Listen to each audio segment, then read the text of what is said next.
5 राज्यों का चुनाव, 4 राज्यों में सत्तारूढ़ दल की वापसी, एक राज्य में आपका कब्जा, कांग्रेस की करारी हार। ये क्या प्रश्न छोड़ गए, आइए विचार करते हैं यूट्यूब रामगोपाल सागर से। जहां सत्तारूढ़ दल की सरकारें, वहां हमेशा उठती ईवीएम की मांग। क्या हम इस आशंका को निर्मूल नहीं कर पाएंगे?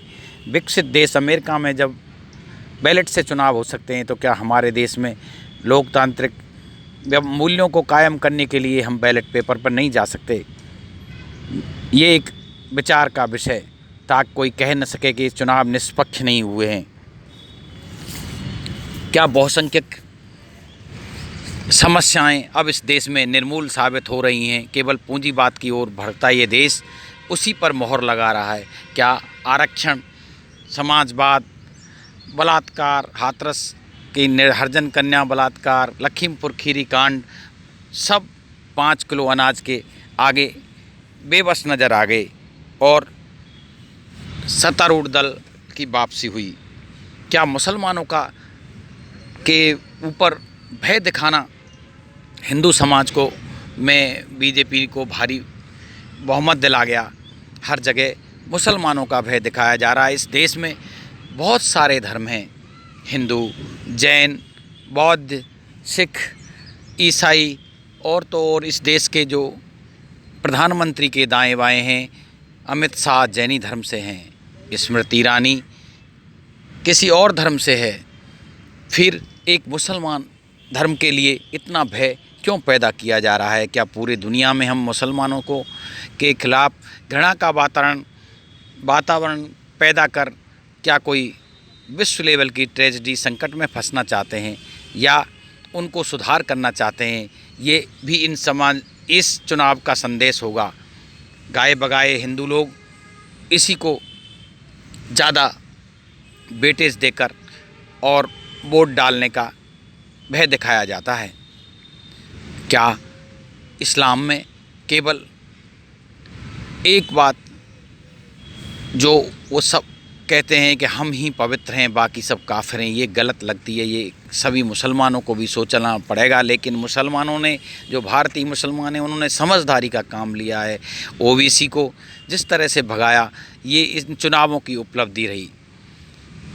ये कट्टरता से हम देश के कई टुकड़े पहले ही कर चुके हैं, और उन टुकड़ों से हमें क्या मिला? कुछ राजसत्ताओं को मिला होगा, कमेरे, किसान वर्ग, मेहनत कश वर्ग को उनसे केवल पीड़ा के सिवाय कुछ नहीं मिला।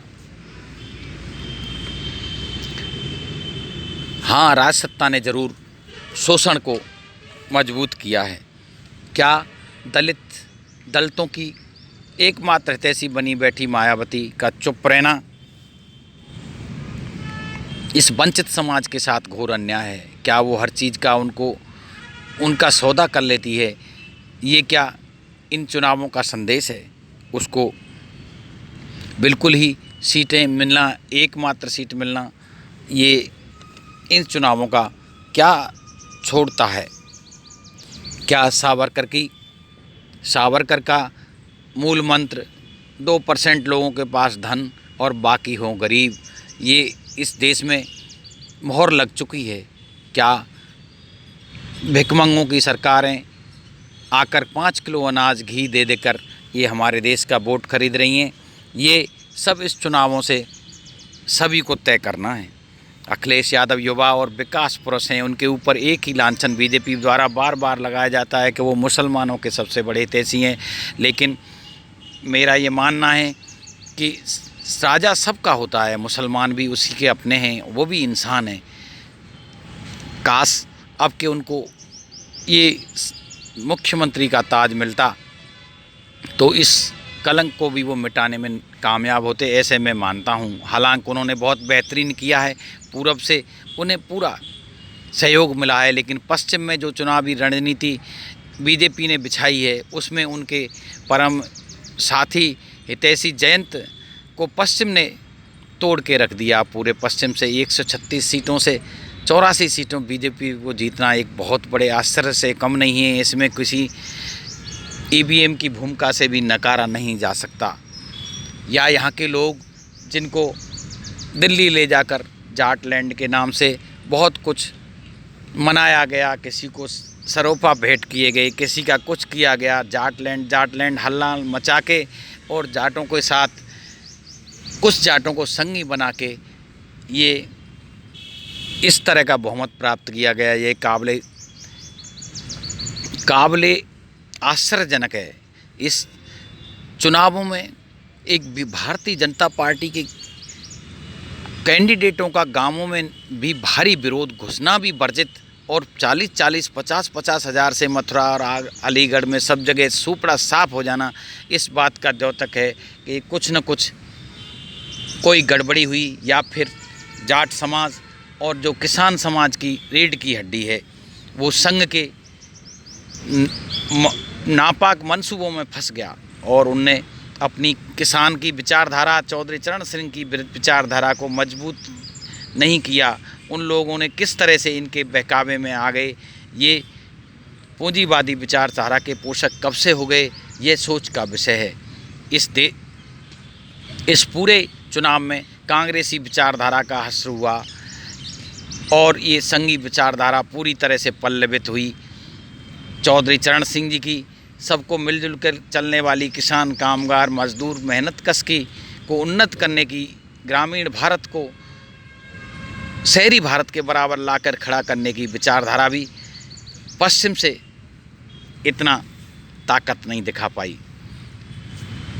हाँ, आपकी मिली-जुली विचारधारा ज़रूर पंजाब में कार्रवाई हुई, कामयाब हुई, वो काबिले तारीफ़ है, लेकिन पश्चिम और पूरब को मिलकर चलना होगा। जयंत और अखिलेश के लिए यह संग्राम अभी ख़त्म नहीं हुआ है, ये शुरुआत भर है। अगर ऐसा ही रहा तो 2024 के चुनाव में भी ये लोग फिर काबिज हो जाएंगे। इस देश को वो पीड़ा भुगतनी पड़ेगी जो बिगटन के टाइम पे भुगती। ये लोग इतनी नफ़रत फैला के इस देश को कहीं भी रसातल की ओर ले जा सकते हैं।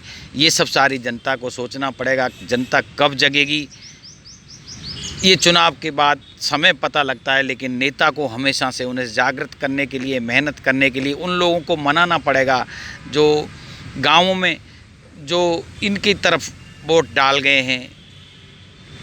अगर ईवीएम का ये घपला है तो ज़रूर कोई न कोई आंदोलन खड़ा करना पड़ेगा, सरकार को बाध्य करना पड़ेगा कि वो बैलेट से चुनाव कराए। जय लोकतंत्र, जय भारत। राम गोपाल सागर, यूट्यूब से राम गोपाल।